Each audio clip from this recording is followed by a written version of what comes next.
नमस्कार, देशोन्नति में मैं साक्षी आपका स्वागत करती हूँ। राज्य सरकार अब कक्षा 1 से ही बुनियादी सैन्य प्रशिक्षण प्रदान करेगी। ये कदम कम उम्र में ही देशभक्ति की भावना पैदा करने के लिए उठाया जा रहा है। राज्य में छात्रों को पहली कक्षा से ही सैन्य प्रशिक्षण दिया जाएगा।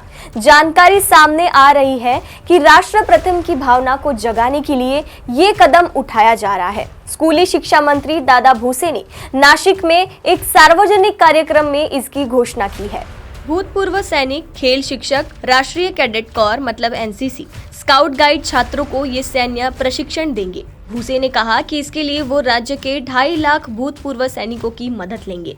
उन्होंने कहा कक्षा 1 से ही बुनियादी सैन्य प्रशिक्षण प्रदान करने का निर्णय लिया गया है।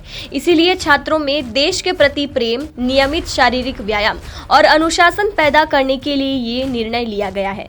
स्कूल शिक्षा मंत्री दादा भूसे ने कहा इससे छात्रों को लाभ होगा। उन्होंने कहा कि मुख्यमंत्री देवेंद्र फडणवीस ने प्रस्ताव पर सकारात्मक प्रतिक्रिया दी है। हाल ही में जिला परिषद के 48 शिक्षकों को सिंगापुर के अध्ययन दौरे पर भेजा गया।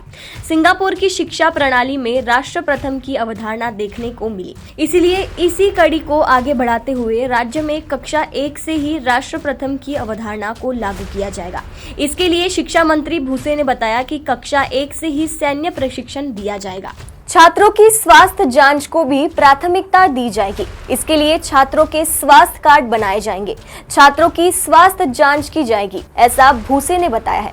कक्षा 1 से ही बुनियादी सैन्य प्रशिक्षण देने का निर्णय लिया गया है। इसलिए विद्यार्थियों में देश प्रेम, नियमित शारीरिक व्यायाम और अनुशासन की भावना विकसित करने के लिए ये निर्णय लिया गया है। इससे विद्यार्थियों को लाभ होगा, ऐसा स्कूली शिक्षण मंत्री दादा भूसे ने कहा है। ऐसी ही जानकारी के लिए देखते रहिए देशोन्नति। नमस्कार।